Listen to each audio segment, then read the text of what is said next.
Hey guys, hope you're doing well today. I'm coming at you with some more excerpts from my story, my first novel, Black and White Odyssey of Eden, in a series, so let's continue. I need to build a training routine. While most of the other children were busy learning their place in the pecking order of their hierarchy, of which they were unaware they were building to begin with, he busied himself with this idea.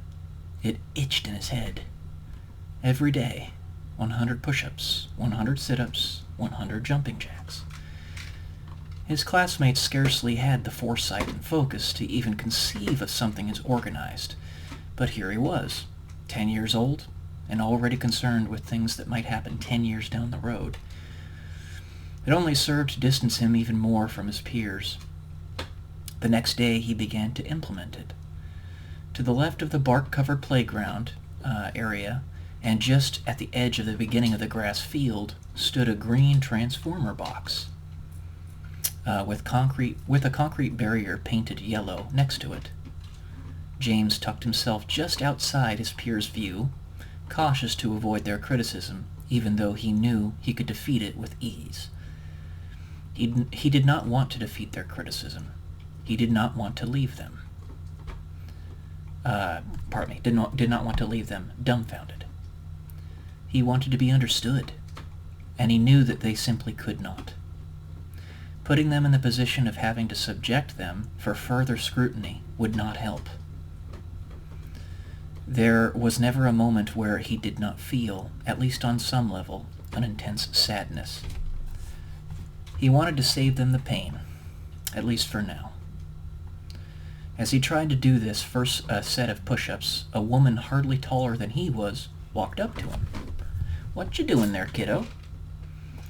Kneeling down in a prone position, arms not strong enough to hold up his girth, he looked up at her. "I put together a training routine.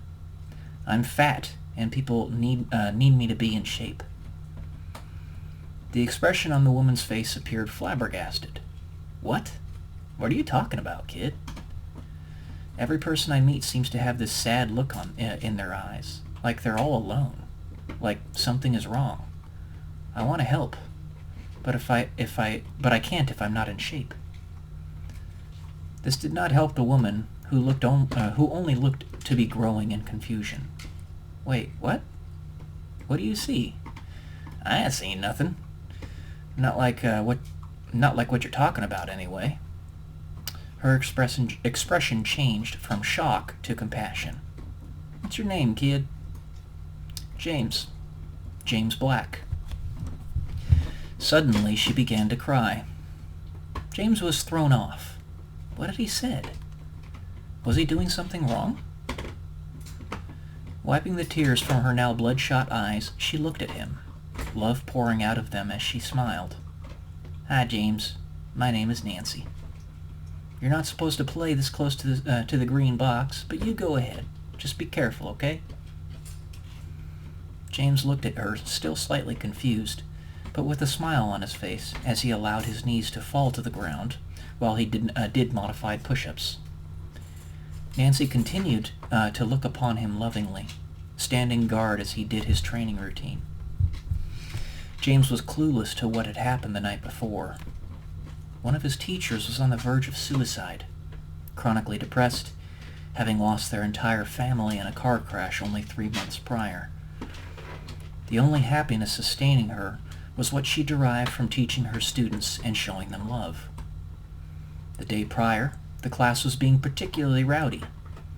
Students were yelling to one another, throwing food and papers. In one corner of the room, 2 boys had even broken into a shoving match. His teacher repeatedly tried to calm the class down, but she had no energy to do so. Her boyfriend, frustrated with her extended bouts of depression and disconnection, had left her. James saw her give up in her effort to calm the classroom, as she collapsed into her chair and began weeping into her hands. She had planned that night to end her life, the slow, painless poison of overdose to release her from her body. James stared at her in the commotion of the class silently. He walked up to her, pulled up a chair, and sat next to her as she wept. It was at least a minute before she had even noticed. "What's wrong?" he asked intently. And that's it for this section. I'll come at you with the next one later. Love y'all. Peace.